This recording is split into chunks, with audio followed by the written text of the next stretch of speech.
Bonne journée les pirates, j'espère que vous allez bien. Moi ça va bien, mais surtout quand je suis avec vous le matin dès 7 heures. Si vous êtes en crise de couple, si vous êtes un couple de longue durée, eh bien vous êtes au bon endroit.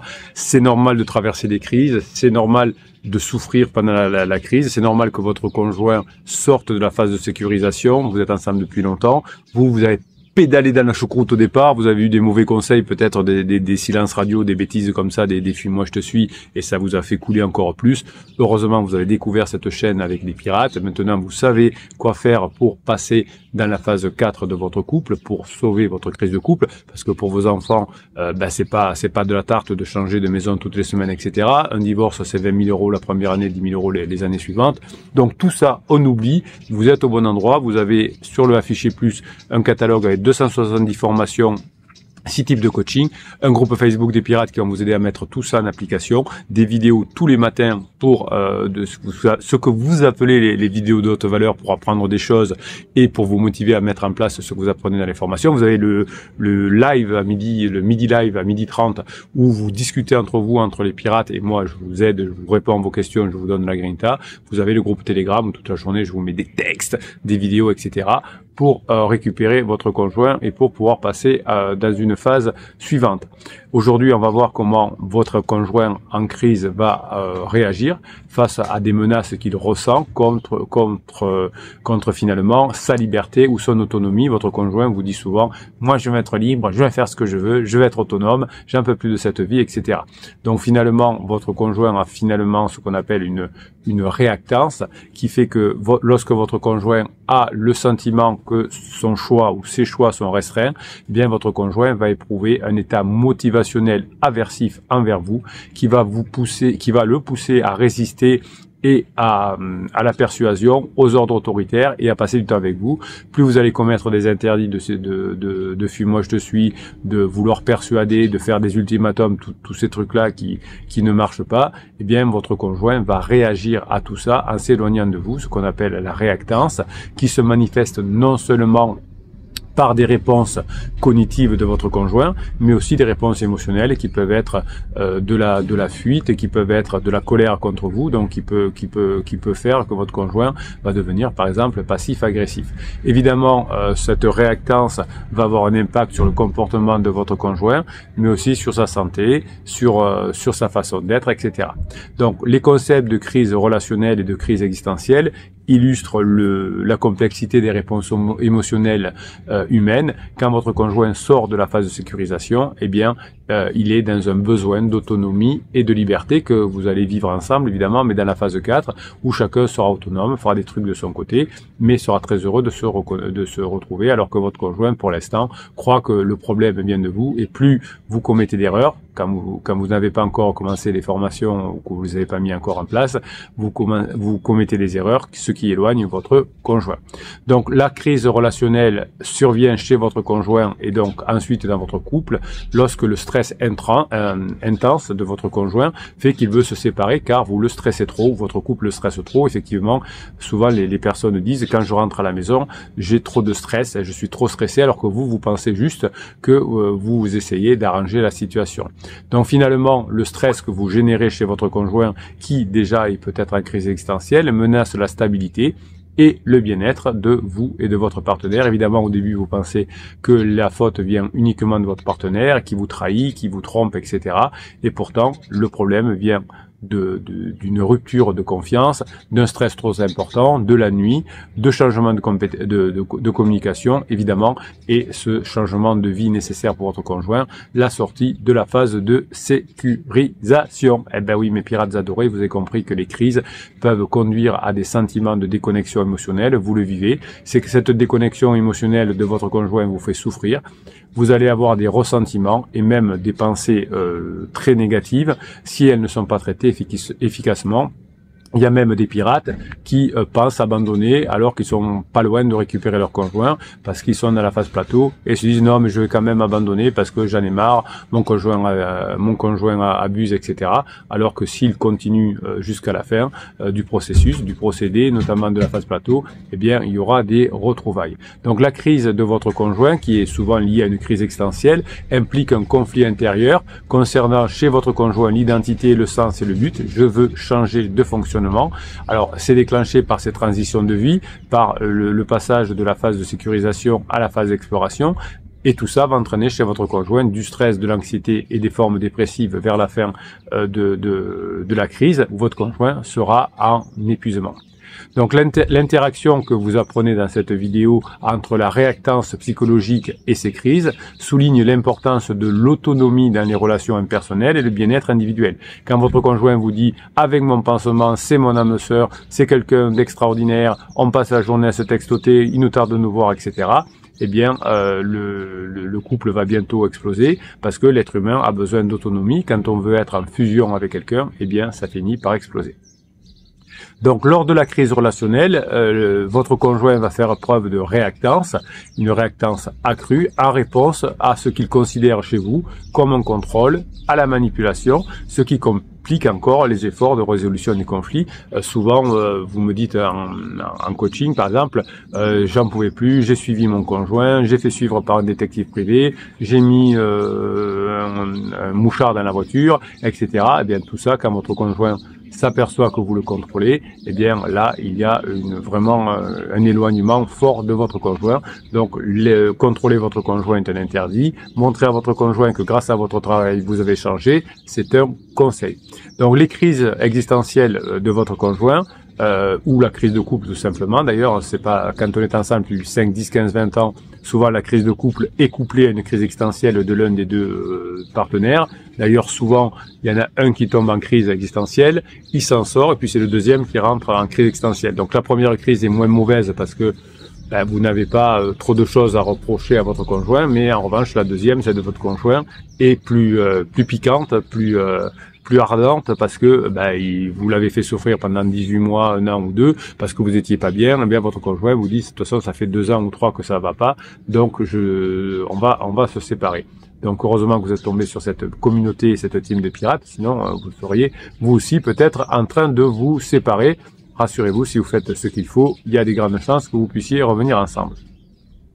Donc cette réactance de votre conjoint qui résiste donc à tout contrôle, qui résiste au fait que vous allez lui donner des ordres, va faire que votre conjoint plus vous allez résister, plus il va s'éloigner.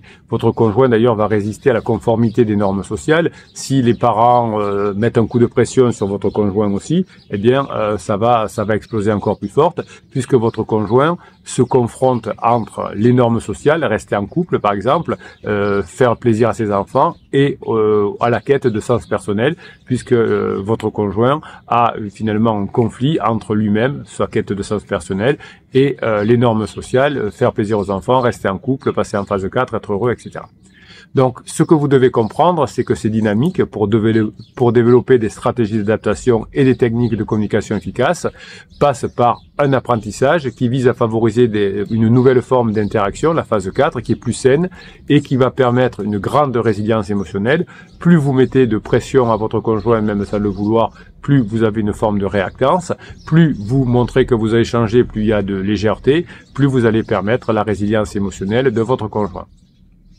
Donc la théorie qui finalement vous explique que il faut que le désir est lié au manque, qu'il faut s'éloigner du conjoint, qu'il faut plus lui répondre, qu'il faut lui faire comprendre tout ce qu'il va perdre, eh bien tout ça ne fonctionne pas parce que c'est en opposition à un fonctionnement sérieux et puissant de votre conjoint qu'on appelle la réactance psychologique qu'on connaît depuis longtemps, depuis 1966, mais que malheureusement la plupart des coachs et psy semblent ne pas avoir compris ou étudié.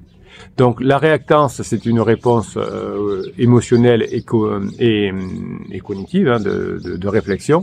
C'est une motivation intrinsèque à maintenir un sentiment de liberté ou d'autonomie de votre conjoint.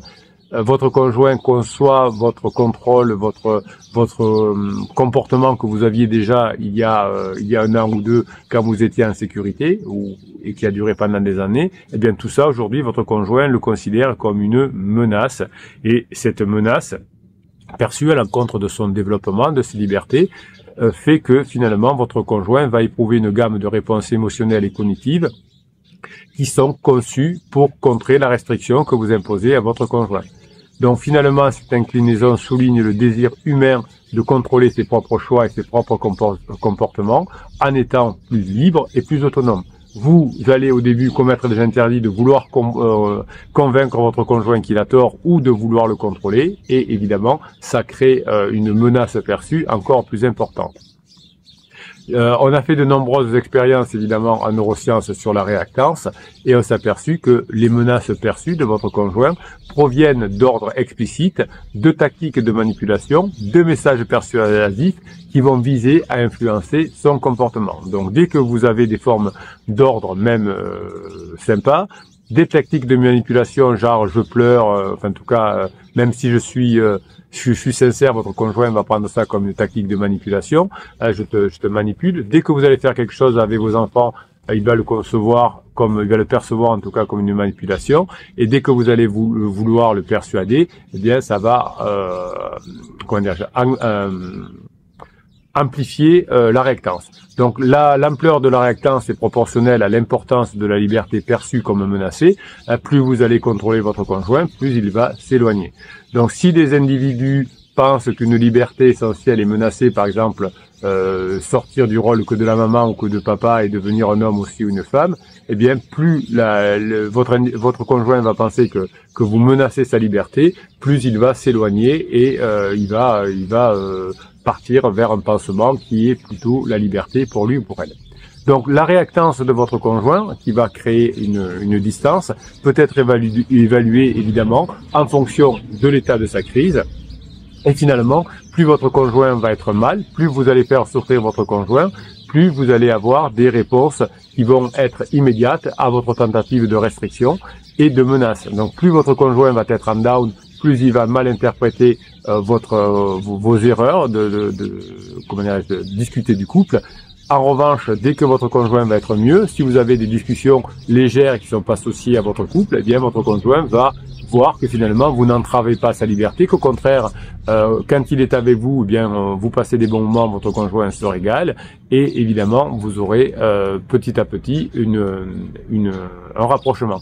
En revanche, si vous causez à votre conjoint pendant qu'il est en down, si vous parlez même en top de votre couple, même si vous n'êtes pas léger, si vous avez des sujets trop lourds, si vous commettez encore des interdits, eh bien votre conjoint va avoir des comportements défensifs, une résistance accrue à la persuasion et même l'adoption d'attitudes ou d'actions contraires en réponse à une coercition perçue. Même si vous avez raison, votre conjoint va sentir un comportement défensif nécessaire chez lui et va s'éloigner. Par exemple, si vous donnez des conseils non sollicités à votre conjoint, eh bien il va se sentir obligé de les ignorer, illustrant l'effet inverse de la réactance. Par exemple, si vous dites à votre conjoint tu devrais penser plus à tes enfants, eh bien il va vous répondre mais je pense à mes enfants mieux que toi certainement, même si c'est pas la réalité.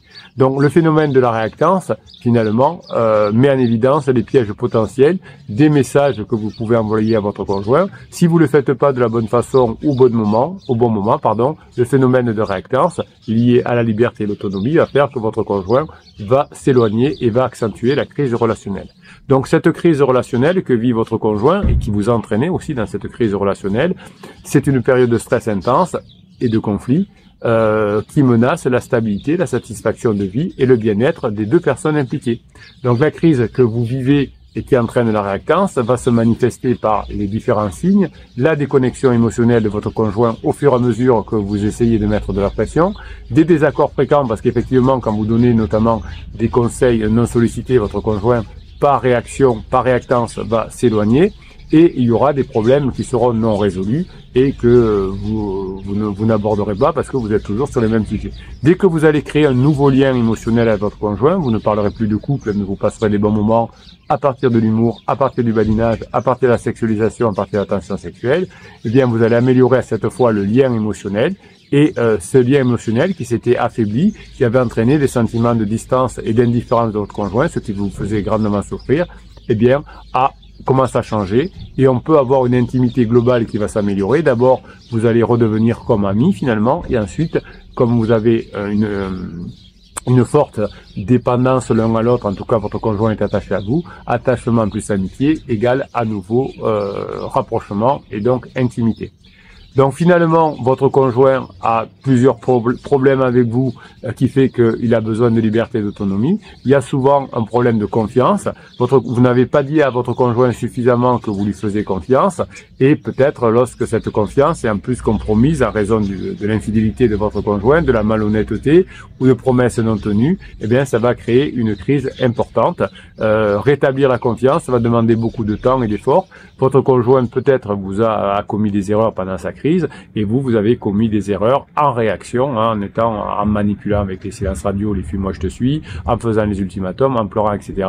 Donc vous avez un problème de confiance et votre conjoint a un problème avec vous. Donc il va falloir que vous travailliez sur votre confiance en vous pour diminuer effectivement l'impact sur l'émotion, l'intimité émotionnelle, l'émotion en général et la physique, c'est-à-dire que votre conjoint s'éloigne de vous.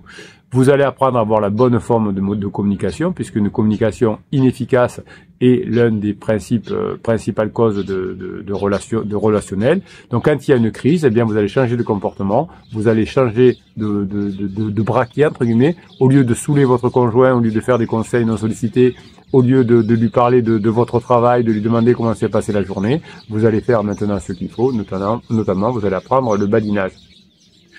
Cette déconnexion émotionnelle et physique de votre conjoint, qui fait que ça vous fait souffrir, est liée au fait que votre conjoint s'éloigne de vous parce qu'il sent trop de stress en vous, et il a un stress perçu de la relation qui fait que finalement il va se désintéresser de la résolution du problème, il va même se désintéresser souvent des travaux de la maison, alors que c'était quelqu'un qui bricolait, quelqu'un qui faisait le ménage, quelqu'un qui s'occupait des enfants. Et bien tout d'un coup, le fait qu'il sente une pression trop grande de la famille va faire qu'il va avoir cette déconnexion émotionnel, évidemment, qui va faire qu'il va se désintéresser des problèmes. Évidemment, les changements de vie que souhaite votre conjoint peut se faire sans vous si vous ne faites pas ce qu'il faut, mais vous pouvez avoir un changement de vie de votre conjoint avec quelque chose de plus dynamique au sein du couple dans la phase 4 qui entraînerait une limitation des tensions et des crises potentielles. Quand vous allez vous positionner en phase 4, quand vous allez apprendre à le faire dans le catalogue des formations, eh bien, vous allez vous rapprocher de votre conjoint. Plus vous allez vous rapprocher de votre conjoint, plus votre conjoint va avoir du ressentiment et des hostilités vis-à-vis de son pansement ou de ses pansements, pansement adultère, des amis, le boulot, etc. Plus vous allez vous rapprocher, plus votre conjoint aura de la colère, de l'amertume qui vont devenir prédominants dans la relation avec pansement. Tout ça va créer du ressentiment, des séparations, des retrouvailles, des séparations, ce qu'on appelle les rebonds. Eh bien, chaque fois que votre conjoint se rapprochera de vous, eh bien, il aura des comportements de son pansement hostiles, des critiques du pansement, une atmosphère toxique. Alors qu'à un moment donné, c'était chez vous que c'était hostile, qu'il y avait des critiques, que vous ne saviez pas gérer, eh bien à partir du moment où vous changez de comportement et que vous savez gérer, c'est votre conjoint va se rapprocher de vous et c'est le pansement qui va créer les erreurs. Donc finalement, la crise existentielle de votre conjoint s'est transformée en crise de couple. Alors peut-être qu'il n'y a même pas de crise existentielle, mais il y a une crise relationnelle. C'est un signal, c'est une alarme une alarme que vous devez sortir de votre comportement de phase 2, aller dans la phase 4, et une fois que vous avez compris ça, vous allez effacer le phénomène de réactance. Au début, vous avez commis beaucoup d'interdits, votre conjoint était dans le phénomène de réactance et s'est éloigné de vous. À partir d'aujourd'hui, vous comprenez au fur et à mesure des formations ce qu'il faut faire, cette légèreté, ce badinage, etc. Et ce badinage qui va faire que vous allez vous rapprocher, va éloigner le pansement et vous allez pouvoir passer en phase 4. Si vous êtes en crise de couple, eh bien vous avez le catalogue des formations, vous avez le catalogue des coachings en descriptif de cette vidéo. Évidemment, vous allez pouvoir apprendre tout ce qu'il vous faut faire. Les vidéos du matin sont des vidéos à haute valeur parce que vous comprenez des nouveaux concepts. Aujourd'hui, je vous ai parlé de la réactance. Il y a 7000 vidéos sur ma chaîne YouTube. Je vous ai jamais encore parlé de réactance. Vous voyez que je vous donne des informations tous les jours. Les relations humaines, c'est hyper riche. Tous les jours, je peux vous donner de nouvelles informations. Eh bien, vous aussi, vous pouvez apprendre à sauver votre couple. Merci pour vos enfants. Merci de travail que vous faites sur vous qui va éviter à vos enfants de changer de maison chaque semaine, des économies financières qui vont faire que grâce à votre investissement sur vous, vous n'allez pas dépenser des sommes en avocat, en divorce, en double maison, etc. Et surtout, la santé psychologique de votre conjoint, la vôtre et celle de vos enfants. Et ça n'a pas de prix. Si vous êtes en crise de couple, vous êtes au bon endroit sur cette chaîne YouTube. Allez vous faire aider sur le groupe Facebook aussi, que vous avez le lien en descriptif de cette vidéo, qui vont vous aider avec leur expertise, puisqu'ils sont souvent plus avancés que vous, à mettre en application tout ce que vous apprenez dans les formations. je vous kiffe et je vous kiffe grave, mes pirates adorés. Passez la journée que vous méritez.